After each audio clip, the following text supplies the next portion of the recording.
నమస్తే. Welcome to our channel. Senior journalist Damu Balaji గారు ఉన్నారు. వారితో మాట్లాడదాం. సార్ నమస్తే సార్. నమస్తే. Sir Game Changer movie collections first day ఎలా ఉంది సార్? అంటే ఆల్రెడీ టాక్ కొంచెం మిక్స్డ్‌గా వచ్చింది. కొంతమంది నచ్చిందన్నారు. కొంతమంది ఒకసారి చూస్తే చాలు అన్నట్టు, ఒకసారైనా చూడాలి వెళ్తున్నాము అన్నట్టు అన్నారు. అసలు ఫస్ట్ డే కలెక్షన్స్ ఎలా ఉన్నాయి సార్? కానీ కలెక్షన్స్ చూస్తే ఓవరాల్‌గా బానే వచ్చాయి అంటున్నారు. అది ఎంతవరకు నిజం? కలెక్షన్స్ అంటే ఇప్పుడు ఏమైందంటే ప్రతి సినిమా ఒక 'బాహుబలి', ఒక 'త్రిబుల్ ఆర్', ఒక 'కేజీఎఫ్ 2' లేకపోతే రీసెంట్‌గా 'పుష్ప 2' ఇలాగా ఊహిస్తా ఉన్నారు. నిజానికి ప్రతి సినిమాకి ఆ కైండ్ ఆఫ్ కలెక్షన్లు ఎప్పుడు కూడా రావు. ఎందుకంటే అవి ఎక్స్ట్రాడినరీగా ఉండి మొత్తం పాన్ ఇండియాని అట్రాక్ట్ చేస్తే కానీ ఆ కలెక్షన్లో. కానీ ఇప్పుడు ఏమైపోయింది, తీసేటప్పుడేమో ప్రతి సినిమాను పాన్ ఇండియా అని చెప్పడం, పాన్ ఇండియా అనగానే మామూలు కథని కూడా పెంచేసి డబ్బులు పెంచేసి పెద్ద ఎత్తున ఖర్చు పెట్టేయడం, హీరోలకి రెమ్యునరేషన్ ఎక్కువ ఇచ్చేయడం, నెంబర్ ఆఫ్ డేస్ ఎక్కువ తీయడం, ఇది జరుగుతుంది. అవును సార్. అన్నిటికంటే ఇంపార్టెంట్ ఒక విషయాన్ని మర్చిపోతున్నారు. అదేంటంటే స్క్రిప్ట్ని పక్కన పెట్టి మిగతావన్నీ చేస్తారు.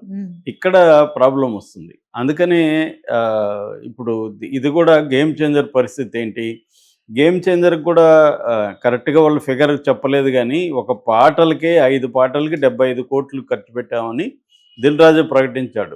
పాటలకే 75 కోట్లు ఖర్చు పెడితే ఇంకా మిగతా సినిమా రెమ్యునరేషన్లు ఇవన్నీ కలుపుకుంటే ఖచ్చితంగా 400 నుంచి 450 కోట్ల బడ్జెట్ అయిండే ఆస్కారం ఉంది. ఎందుకంటే 3 ఏళ్ళు తీశారు, దాని మిగతా ఖర్చులు కూడా పెట్టారు, హెలికాప్టర్లు వాడారు, ఇవన్నీ కూడా జరిగాయి, విదేశాలకు వెళ్ళారు. సో మేజర్ రెమ్యునరేషన్లకే వెళ్ళిపోయి ఉంటాయి. సో ఈ స్థాయిలో ఖర్చు పెట్టి తీసినప్పుడు దానికి పాన్ ఇండియా లెవెల్లో ఫస్ట్ ఓపెనింగ్స్ రావాలంటే బజ్ క్రియేట్ అవ్వాలి, హైప్ చేయాలి. అందుకనే రాజమౌళిని చూసి ఇప్పుడు అందరూ కూడా నేర్చుకుంటారు. చివరికి మణిరత్నం లాంటి వాళ్ళు కూడా రాజమౌళిని గురువుగా భావిస్తున్నారు ఈ విషయంలో, మార్కెటింగ్ విషయంలో. అంటే సినిమా అనేది ఒక ప్రోడక్ట్, ఈ ప్రోడక్ట్ని దాన్ని అర్థం చేసుకొని దీనికి ప్రతి ప్రోడక్ట్కి కొన్ని క్యారెక్టరిస్టిక్స్ ఉంటాయి, అంటే కొన్ని రకాల లక్షణాలు ఉంటాయి. ఆ లక్షణాలని ఎట్లా ఫోకస్ చేయాలి, అట్లాగే ఆ ప్రోడక్ట్ని కన్జ్యూమర్స్ ఉంటారు. ఇప్పుడు ప్రేక్షకులందరూ కన్జ్యూమర్స్, సినిమా ఒక ప్రోడక్ట్, దీన్ని ఎలా తీసుకుని వెళ్ళి ప్రేక్షకులకి చూపించాలి అంటే ఆ ప్రోడక్ట్ని మనం ఇమ్మీడియట్గా వాడాలి. ఇప్పుడు ఐఫోన్ ఉంది, ఐఫోన్ కొత్త వెర్షన్ మీద అని ముందుగా ఒక హైప్ క్రియేట్ అవుతుంది. అవి అంట ఏఐ వచ్చిందంట, అదంట. అందరికీ ఏంటంటే మనం ఐఫోన్ లేటెస్ట్ వెర్షన్ 16 వచ్చింది, కొత్తది 16 వాడాలి అన్న ఫీలింగ్ తెప్పించాలి. అది దొరకట్లేదంట, దానికి ఇదంట, 1 మంత్ బుక్ చేసుకోవాలంటే రకరకాల. అలాగా సినిమాకి కూడా అలాగా చేయాలి. అంటే ఈ సినిమా ఫస్ట్ షో చూడకపోతే మనం మిస్ అయిపోతాం మేము. అది నేను ఆ మధ్య చెప్పాను, పోమా అని, fear of missing out. So ఈ ఫియర్ ఆఫ్ మిస్సింగ్ అవుట్ అనే ఫీలింగ్ని క్రియేట్ చేయాలి. అది ఫెయిల్ అయింది ఈ సినిమా విషయంలో. గేమ్ చేంజర్కి అలా రాలేకపోయింది, అంత హైప్ రాలేదు. దానికి ఒక కారణం పుష్ప 2 గొడవలు, దీనివల్ల మొత్తం దీని చుట్టూ ఉంది, కానీ గేమ్ చేంజర్కి రాలేదు. దిల్ రాజు కూడా మరి ఎందుకనో రాజమౌళి సహాయం తీసుకొని మార్కెటింగ్ చేయలేకపోయాడు ఆ స్థాయిలో. అదే పుష్ప వాళ్ళు, సుకుమార్, వీళ్ళందరూ కూడా రాజమౌళి గైడెన్స్లో వాళ్ళు చేయగలిగారు, వీళ్ళు చేయలేదు. అందుకనే అది ఓన్లీ ఆంధ్రప్రదేశ్లో ఒక రిలీజ్ ఫంక్షన్ పెట్టారు తప్ప హైదరాబాద్లో కానీ చెన్నైలో కానీ మిగతా చోట్ల పెట్టలేదు. సో అందువల్ల దానికి రావాల్సినంత హైప్ అయితే క్రియేట్ కాలేదు. ఆల్రెడీ శంకర్ నెగిటివ్లో ఉన్నాడు, ఫామ్లో లేడు. ఒక్క ఇతను బలం మీద వెళ్ళాలి, ఎవరు, మన రామ్ చరణ్ కూడా సోలో హిట్ ఈ మధ్యకాలంలో లేదు. 3RR కూడా ఎన్టీఆర్, రామ్ చరణ్, అది ఎక్కువగా రాజమౌళి అకౌంట్లోకి వెళ్తుంది ఆ సినిమా. రాజమౌళిలో నటించే హీరోలకి ప్రాబ్లం ఏంటంటే క్రెడిట్ ఆయన అకౌంట్లోకి వెళ్ళిపోతుంటుంది, హీరో అకౌంట్లోకి రాదు. సో ఇది కానీ వచ్చునుంటే రామ్ చరణ్కి వేరే రకంగా ఉండేది కెరీర్. కానీ దురదృష్టవశాత్తు ఏంటంటే ఇది మిక్స్డ్ టాక్ అని మనం అనుకుంటున్నాం, కానీ పేరుకి 90% నెగిటివ్ టాకే వచ్చింది. సో నిన్న కూడా నేను రివ్యూలో చెప్పాను, ఆ తర్వాత కూడా నేను మొత్తం పరిశీలించాను అన్ని లాంగ్వేజ్లో, తమిళ అన్నిట్లో. సో ఏదేమైనా మిక్స్డ్ టాక్, రివ్యూ టాక్, ఫైనల్గా చెప్పేది కలెక్షన్స్. అబద్ధాలు చెప్పు, మనుషులు చెప్పచ్చు, లేకపోతే దీని మీద కోపం ఉంటే నెగిటివ్గా మాట్లాడచ్చు, ప్రేమ ఉంటే పాజిటివ్గా మాట్లాడచ్చు. కానీ కలెక్షన్లు అసలు నిజాన్ని కలెక్షన్లు మాట్లాడతాయి. సో కలెక్షన్లు చూసుకుంటే మనకి ఏ భాషలో ఏ కలెక్షన్లు వచ్చాయని చూసుకుంటే ప్రధానంగా తెలుగులో 38 కోట్లు కలెక్ట్ చేసింది 2 రాష్ట్రాల్లో. ఇది హైయెస్ట్ కలెక్షన్ అనమాట. హిందీ 7 కోట్లు. హిందీ కూడా నాట్ బ్యాడ్ అని చెప్పొచ్చు. ఎందుకంటే హిందీలో ఆల్రెడీ పుష్ప 2 ఉంది, ఆల్రెడీ మార్కో ఉంది, బేబీ జాన్ ఉంది, తర్వాత ఆయన పతా అనే ఒక సినిమా ఉంది. ఇవన్నీ పోటీ ఉన్నాయి. ఆ పోటీలో కూడా 7 కోట్లు కలెక్ట్ చేయడం అంటే ఒక డీసెంట్ కలెక్షన్ అని చెప్పొచ్చు. కాకపోతే ఈ రేంజ్ బడ్జెట్కి ఆ 7 కోట్లు సరిపోతాయి ఫస్ట్ డే అంటే డౌటే. ఏదేమైనా అది ఇక తమిళనాడులో చాలా పూర్ అండి. తమిళనాడులో యాక్చువల్గా దీనికోసం ఇడాము ముయర్చని అజిత్ సినిమాను కూడా పోస్ట్పోన్ చేయించారు. కానీ తమిళనాడులో దీని పట్ల డే 1 నిన్న కూడా రివ్యూలో చెప్పాను, మార్నింగ్ నుంచే నెగిటివ్ వచ్చేసింది. మార్నింగ్ 7 గంటలకి 8 గంటలకి అంటే నా అర్లీ మార్నింగ్ షోకి వెళ్ళిన వాళ్ళు బయట అంతా చూస్తే ప్రతి 99% నెగిటివ్గా చెప్తున్నారు పీపుల్. అక్కడ శంకర్ అభిమానులు కూడా కోపంగానే చెప్తున్నారు.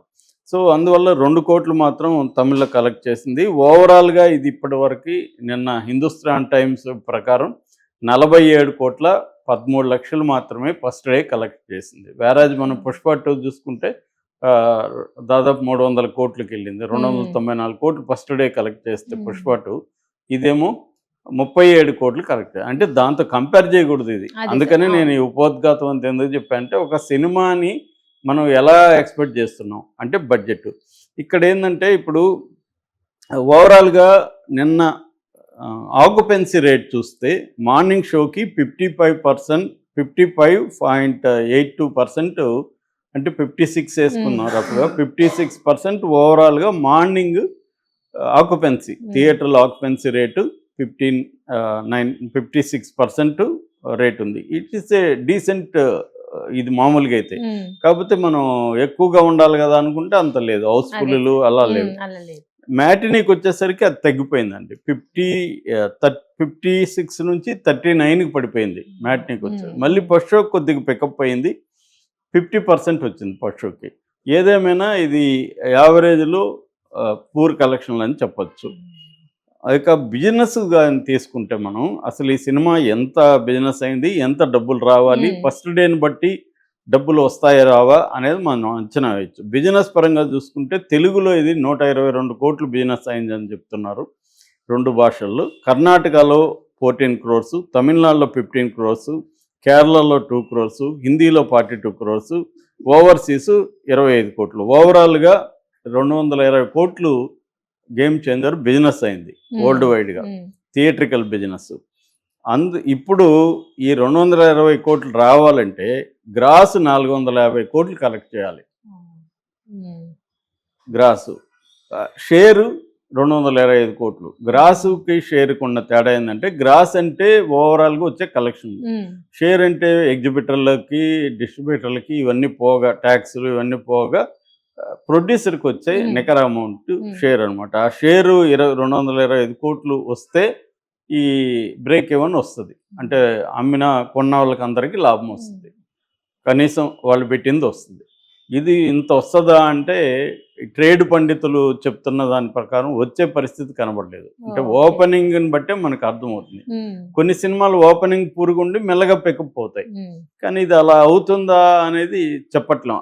ఎప్పుడు పికప్ అవుతుందంటే సినిమా బాగుందని బాగా టాక్ వచ్చి అయినా కూడా ఓపెనింగ్స్ లేనప్పుడు సినిమా బాగుందని మౌత్ టాక్ మీద స్ప్రెడ్ అయ్యి ఆ సినిమా తర్వాత ఓపెనింగ్స్ పూర్గా ఉన్న తర్వాత అది పికప్ చేసుకున్న సందర్భాలు ఉన్నాయి. కానీ ఇది సినిమా బాగుందని ఎవరు చెప్పట్లేదు. కొంతమంది ఫ్యాన్స్ వీళ్ళు మాత్రమే పర్వాలేదు అంటున్నారు, కానీ వాళ్ళు కూడా ఎక్స్ట్రాడినరీ ఫ్యాన్స్ కూడా పండగ చేసుకున్న ఇది కనబడలేదు. పైగా నానా హైరానా బెస్ట్ సాంగ్ అది పెట్టకపోవడం కూడా ఫ్యాన్స్కి ఇబ్బంది ఉంది. సో ఈ రకంగా ఏంటంటే ఓవరాల్గా కలెక్షన్లు ఇప్పటివరకు 47 కోట్లు ఫస్ట్ డే గ్రాస్ వచ్చింది. సో దీనివల్ల ఇంకా మనకి రావాల్సిందంత 450 కోట్ల గ్రాస్ రావాలి. అంతవరకు లాగగలదా? ఎందుకంటే ఆల్రెడీ ఇప్పుడు రేపు డాకు మహారాజ్ ఉంది, మళ్ళీ 14th సంక్రాంతికి వస్తున్నాముంది తెలుగులో. తమిళ్లో కూడా ఇంకా వేరే సినిమాలు రిలీజ్కి ఆల్రెడీ దీనికి పోటీగా కొన్ని సినిమాలు చిన్న mid range small films release అయిపోయినాయి. ఇప్పుడు హిందీలో కూడా పోటీ ఉంది. సో ఇందాక నేను చెప్పిన పతా కానీ మార్కో కానీ ఇవన్నీ ఉన్నాయి. ఆల్రెడీ పుష్ప 2 కూడా వాళ్ళు మళ్ళీ రేపటి నుంచి ఈ రోజు నుంచి అనుకుంటా ఈ రోజు నుంచి రీలోడెడ్ 20 minutes రీలోడెడ్ వెర్షన్ అది ఆ, చేస్తున్నారు. కాబట్టి ఆ, ఈ సినిమాకి దిల్ రాజుకి ఇబ్బంది అని చెప్పచ్చండి. ఈ సినిమా కలెక్షన్లు మాత్రం దిల్ రాజుకి కష్టమే. ఇది దిల్ రాజుకి తెలిసే డాకుని సంక్రాంతికి వస్తున్నాం కూడా ముందుకు తీసుకొచ్చాడు అని కూడా వార్తలు వస్తున్నాయి. అంటే నిజంగా దిల్ రాజు ఆయన 50వ సినిమా ఇది. 50 సినిమాలు తీసిన సక్సెస్ఫుల్ ప్రొడ్యూసర్కి సినిమా చూస్తే చెప్పలేడు ఆయన. ఖచ్చితంగా దిల్ రాజుకి ఆయనకి అర్థమవుతుంది, ఇది ఎవరికైనా అర్థమవుతుందండి. ఈ సినిమా చూస్తే ఇది ఏ స్థాయిలో అట్రాక్ట్ చేయగలదు అనేది అర్థమైపోతుంది. వాళ్ళకేమి అర్థం కాదని నేను అనుకోను. అందుకనే ఆయన సొంత సినిమా సంక్రాంతిని కూడా తీసుకొచ్చుకున్నాడు జాగ్రత్తగా. ఇప్పుడు జనంలో కూడా క్రేజ్ దాని పట్లే ఉంది. సంక్రాంతి